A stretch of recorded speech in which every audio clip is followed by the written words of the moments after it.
सामने हो मंजिल तो रास्ते ना मोड़ना, जो भी मन में हो वो सपना ना तोड़ना। सामने हो मंजिल तो रास्ते ना मोड़ना, जो भी मन में हो वो सपने ना तोड़ना। कदम कदम पे मिलेंगी मुश्किल आपको, बस सितारे चुनने के लिए कभी ज़मीन मत छोड़ना। हेलो दोस्तों, मैं राजेंद्र स्वागत करता हूँ आपके अपने चैनल टीम टीचिंग पर।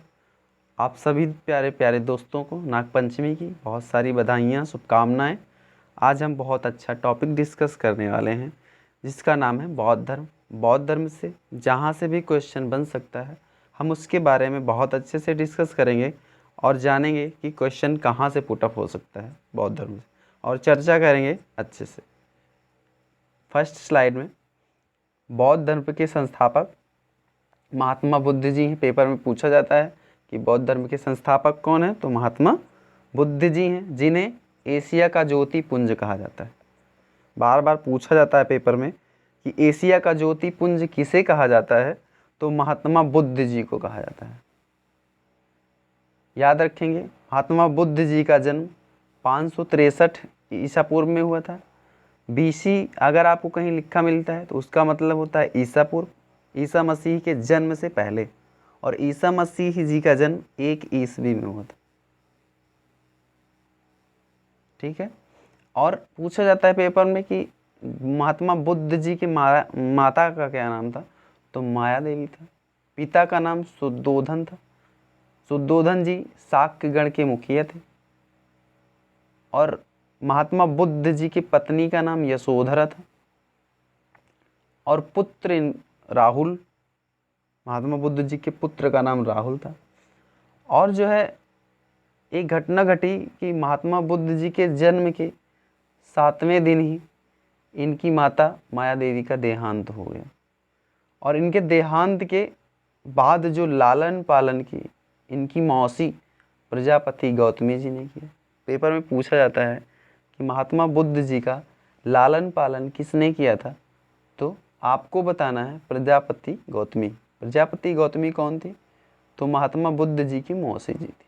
ठीक है, नेक्स्ट स्लाइड में डिस्कस करेंगे।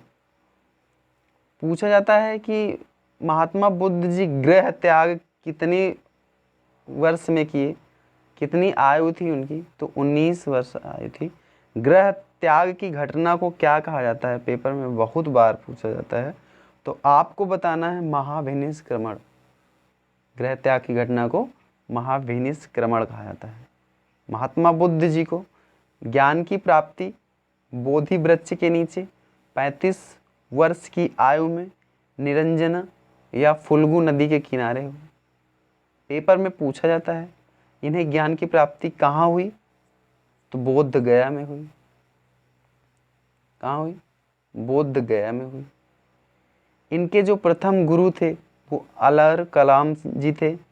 और इनका जन्म जो हुआ था महात्मा बुद्ध जी का, पेपर में बहुत बार पूछा जा चुका है, तो इनका जन्म कपिलवस्तु लुम्बिनी नेपाल में है, ये वहीं हुआ था। जो जन्म का प्रतीक होता है कमल एवं सांड होता है। और ज्ञान प्राप्ति की पहले महात्मा बुद्ध जी का जन्म नाम सिद्धार्थ हुआ करता था। पेपर में पूछा जाता है कि महात्मा बुद्ध जी के बचपन का नाम क्या था, तो आपको बताना है कि बचपन का नाम सिद्धार्थ था और ज्ञान प्राप्ति के बाद इनका नाम महात्मा बुद्ध पड़ा। और कुछ प्रतीक और हैं जिसे डिस्कस करना चाहेंगे। जन्म का प्रतीक तो हो गया कमल एवं सांड। मृत्यु का प्रतीक पूछा जाता है तो आपको बताना है स्तूप। स्तूप आप लोग बना भी देखे होंगे अपने एरिया में, तो स्तूप कहा जाता है। और जो प्रथम उपदेश था उसका जो चिन्ह है वो है चक्र।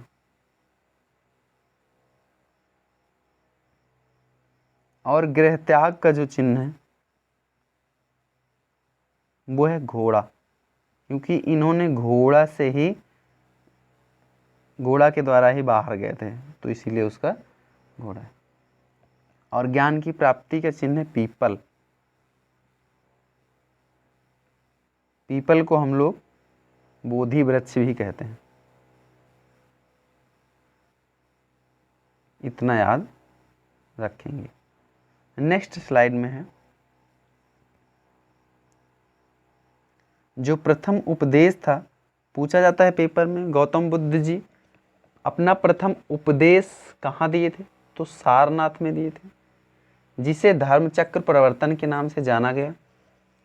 और उपदेश देने का जो भाषा थी देने की, वो पाली थी। पेपर में पूछा जाता है कि महात्मा बुद्ध जी की भाषा क्या थी, या फिर बौद्ध धर्म की भाषा क्या थी, तो आपको बताना है पाली भाषा थी। ठीक है। सबसे ज़्यादा उपदेश जो महात्मा बुद्ध जी ने दिए वो श्रावस्ती में दिए। श्रावस्ती कहाँ की राजधानी है? कौशल की राजधानी है। कहाँ पड़ती है? तो उत्तर प्रदेश में पड़ती है। ठीक है।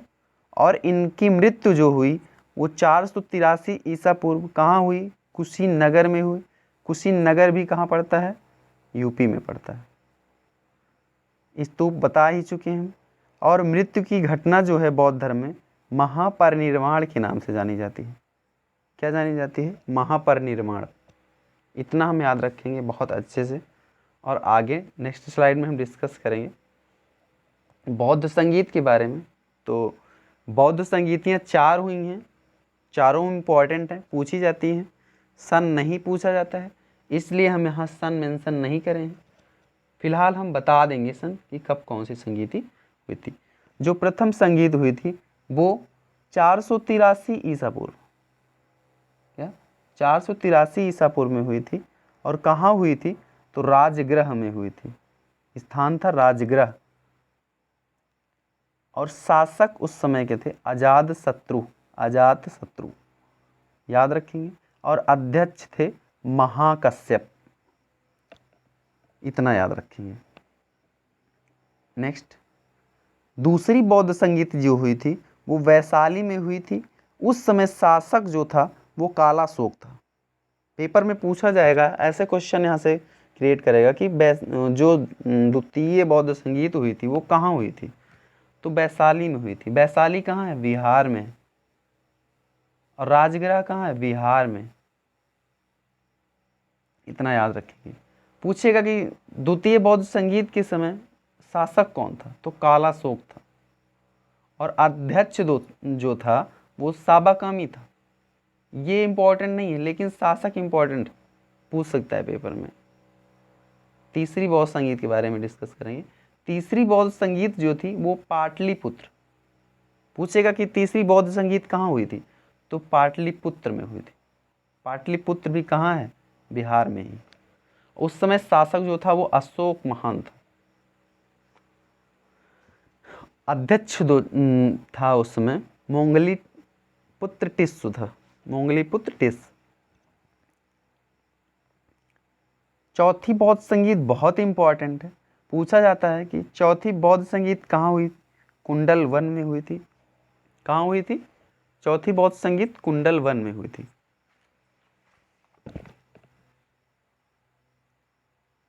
और चौथी बौद्ध संगीत बहुत इंपॉर्टेंट है। पूछा जाता है शासक कौन था? तो कनिष्क था। कनिष्क कुषाण वंश का शासक था। और अध्यक्ष वसुमित्र थे। कौन था? अध्यक्ष वसुमित्र थे। और उपाध्यक्ष जो थे वो अश्वघोष थे। अश्वघोष जी बहुत पूछे जाते हैं कि चौथी बौद्ध संगीत का उपाध्यक्ष कौन था? तो अश्वघोष थे। यहाँ से एक इम्पॉर्टेंट फैक्ट है, पूछा जाता है पेपर में कि बौद्ध धर्म के जो 2 भाग हैं, हीनयान महायान, वो कौन सी संगीत से अलग हुई? तो आपको जस्ट आंसर देना है चौथी बौद्ध संगीत से हुई। चौथी बौद्ध संगीत पेपर के लिए बहुत इंपॉर्टेंट है, तो चौथी बौद्ध संगीत हम याद रखें। Next slide. पूछा जाता है बैसाख पूर्णिमा क्यों इंपॉर्टेंट है बौद्ध धर्म में? तो आपको जवाब देना है कि बुद्ध जी का जन्म और बुद्ध जी की मृत्यु और ज्ञान की प्राप्ति सब कुछ वैशाख पूर्णिमा के दिन ही हुआ। इतना याद रखेंगे।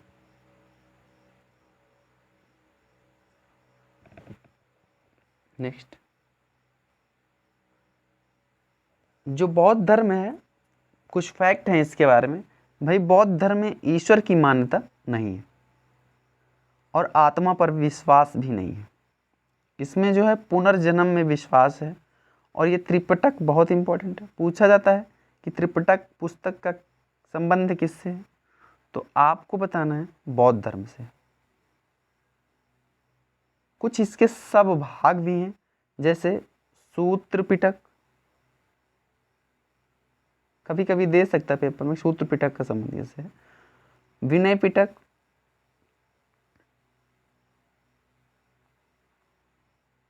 और अभिधम पिटक, अभिधम पिटक, ये तीनों इसी के भाग हैं, तो याद रखेंगे। पिटक आता है तो बौद्ध धर्म ही हो जाता है। नेक्स्ट स्लाइड है, जो भिक्षुक होता है, पूछा जाएगा भिक्षुक का क्या मतलब होता है बौद्ध धर्म में, तो सन्यासी बनकर जो प्रचार प्रसार करता है बौद्ध धर्म का, उसे हम भिक्षुक कहते हैं। फिर से कि उपासक किसे कहा जाता है, तो गृहस्थ जीवन में रहकर जो प्रचार प्रसार करता है बौद्ध धर्म का, उसे ही उपासक कहा जाता है। कभी कभी पेपर में पूछ जाता है कि अष्टांगिक मार्ग किस धर्म से संबंधित है, तो आपको आंसर करना है कि अष्टांगिक मार्ग जो है वो बौद्ध धर्म से संबंधित है। अस्तेय का मतलब पूछ सकता है पेपर में, तो अस्तेय का मतलब होता है चोरी ना करना। क्या मतलब होता है? चोरी ना करना। और अपरिग्रह मतलब होता है किसी दूसरे की संपत्ति न रखना। और इम्पोर्टेंट पुस्तक है कि जातक किससे संबंधित पुस्तक है, तो आपको बताना है बौद्ध धर्म से संबंधित। याद रखेंगे कि प्रथम बौद्ध मूर्ति जो बनी थी वो मथुरा शैली में बनी थी। मथुरा शैली पेपर में पूछ सकता है कि प्रथम बौद्ध मूर्ति किस शैली में बनी थी, तो मथुरा शैली में बनी थी। और धार्मिक जुलूस जो होता है,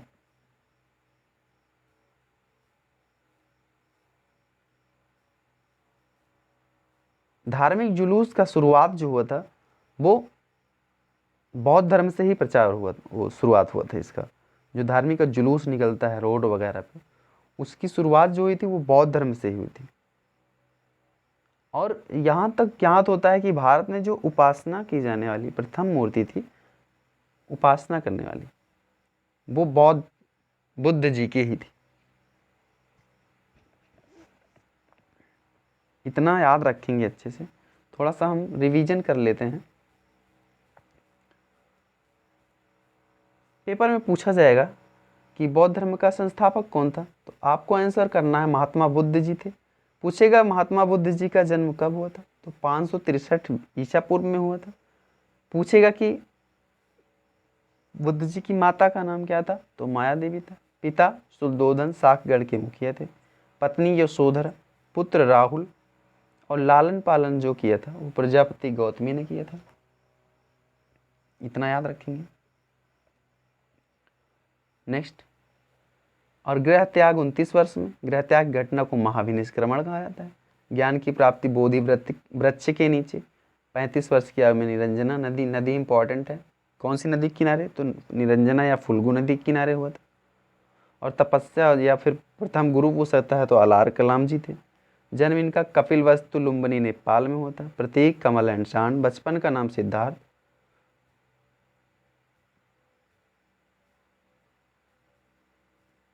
प्रथम उपदेश सारनाथ। प्रथम उपदेश को धर्मचक्र प्रवर्तन के नाम से जाना गया। और भाषा इनकी पाली थी। सबसे ज़्यादा उपदेश श्रावस्ती में दिए। इनकी मृत्यु जो हो गई 483 ईस्वी में, ईसा पूर्व में हो गई। कहाँ हुई? कुशीनगर में हुई। प्रतीक स्तूप है मृत्यु का। मृत्यु को क्या कहा गया? महाविनिष्क्रमण कहा गया, सॉरी महापरिनिर्वाण कहा गया। गृह त्याग की घटना जो हुई थी वो महाविनिष्क्रमण कहा गया था। नेक्स्ट, और बौद्ध संगीत तो हम इम्पोर्टेंट है, कर चुके हैं चर्चा। पूछेगा पहली बौद्ध संगीत कहाँ हुई थी, तो राजगृह में हुई थी। शासक अजातशत्रु, अध्यक्ष महाकश्यप था। दूसरी वैशाली में हुई। शासक कालाशोक, अध्यक्ष साबाकामी। तीसरी पूछ सकता है पाटलिपुत्र, शासक अशोक, अध्यक्ष मुंगलीपुत्र टिस्सु था। चौथी इंपॉर्टेंट है, कुंडल वन में हुई थी। शासक कनिष्क था, अध्यक्ष वसुमित्र, उपाध्यक्ष अश्वघोष थे। पूछ सकता है कि दोनों भाग कब बटे बौद्ध धर्म के, तो चौथी बौद्ध संगीत से बटे। और याद रखेंगे बिहार में 3 संगीतियाँ हुई थी, कौन कौन सी? राजगृह, पाटलिपुत्र और कौन सी थी? राजगृह, वैशाली और पाटलिपुत्र बिहार में हुई थी। वैशाख पूर्णिमा इम्पॉर्टेंट है, क्यों इम्पॉर्टेंट है? बुद्ध जी का जन्म, मृत्यु, ज्ञान की प्राप्ति इसी दिन हुई। ईश्वर की मान्यता नहीं है, आत्मा पर विश्वास नहीं है, पुनर्जन्म में विश्वास है। त्रिपिटक एक पुस्तक है, किससे संबंधित है? बौद्ध धर्म से संबंधित है। नेक्स्ट, भिक्षुक क्या होता है? तो सन्यासी बनकर प्रचार प्रसार भिक्षुक, उपासक गृहस्थ जीवन में रहकर प्रचार प्रसार उपासक कहलाता है। अष्टांगिक मार्ग किससे संबंधित है? बौद्ध धर्म से। अस्तेय चोरी न करना, अपरिग्रह किसी दूसरे की संपत्ति न रखना। पुस्तक जातक किससे संबंधित है? बौद्ध धर्म से संबंधित। Thanks for watching. आज का हमारा वीडियो देखने के लिए बहुत बहुत धन्यवाद, बहुत बहुत आभार। आपको पुनः नागपंचमी की बहुत सारी बधाइयाँ, और इस वीडियो को ज़्यादा से ज़्यादा लाइक करें, चैनल को सब्सक्राइब करें। कैसा लगा वीडियो कमेंट बॉक्स में बताएं, और अपने दोस्तों के पास स्टडी ग्रुप में शेयर करें ताकि ज़्यादा से ज़्यादा लोगों तक पहुँच सके। आज के लिए इतना ही। जय हिंद, जय भारत।